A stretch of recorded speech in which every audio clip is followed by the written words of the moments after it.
महाराष्ट्राच्या राजकारणात काका पुतण्या संघर्षाचा दुसरा अंक पाहायला मिळतोय। हे काका पुतणे कोण आहेत आणि हा संघर्ष नेमका काय आहे बघूयात।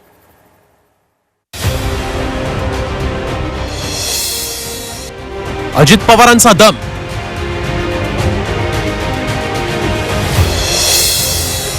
पुतण्यानं स्वीकारलं आव्हान,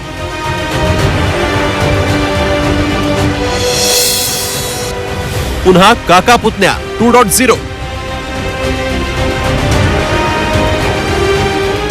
काका पुतण्यामधल्या संघर्षाचा दुसरा अंक। मात्र यातले काका आहेत ते अजित पवार आणि त्यांचे पुतणे रोहित पवार। राष्ट्रवादीतल्या फुटीनंतर अजित पवार आपले काका शरद पवारांवर निशाणा साधत आहेत, तर अजित पवारांचे पुतणे रोहित पवार काकांवर म्हणजे अजित पवारांवर जोरदार पलटवार करतात। आताही अजित पवारांनी शिरूर हवेलीचे शरद पवार पक्षाचे आमदार अशोक पवार यांना खुलं चॅलेंज दिलंय।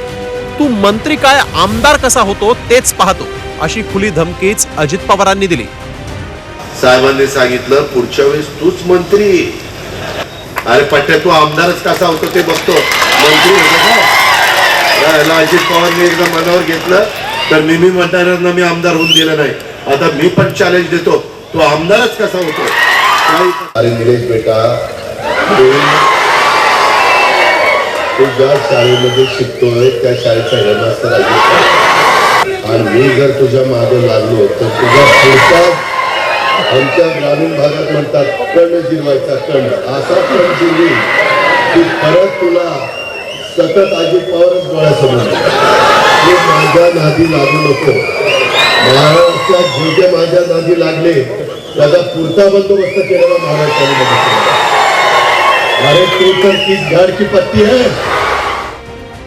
मात्र आता अजित पवारांनी दिलेलं हे आव्हान रोहित पवारांनी स्वीकारलंय। एवढंच नाही तर अजित पवारांना त्यांच्याच भाषेत उत्तरही दिलं। तर लोक कोणाकडे बघत होती, तर पवार साहेबांकडे बघत होती, विचाराकडे बघत होती, म्हणून या धमक्या चालत होत्या। आज आहेत का पवार साहेब त्यांच्या बरोबर? तुम्ही जर धमकी देत असताल तर आम्ही सुद्धा इथं बघतो, तुम्हाला काय करायचं करा, आम्ही सुद्धा राजकारणात गोट्या खेळण्यासाठी आलो नाही, आम्ही भक्कमपणे अशोक बापूंच्या पाठीमागे उभं राहणार म्हणजे राहणार।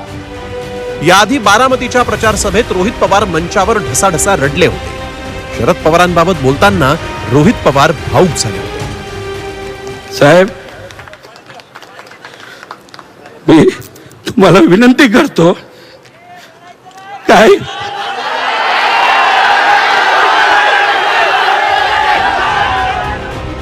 लगेच अजित पवारांनी रोहित पवारांच्या रडण्याची नक्कल भर सभेत करून दाखवली होती। हो का? हे आमच्या एका पट्ट्यांनी डोळ्यातनं पाणी काढून दाखवलं, मग मी पण दाखवतो, हे मला मतदान करा।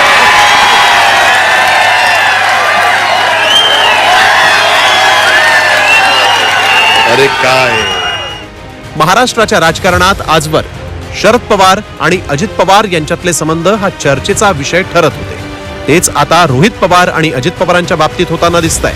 अजित पवारांच्या बंडानंतर रोहित पवारांनी काकांसोबत न जाता आजोबांसोबत राहण्याचा निर्णय घेतला आणि त्यानंतर पवार कुटुंबातील राजकीय संघर्ष दिवसेंदिवस चिघळत चालल्याचं दिसतंय।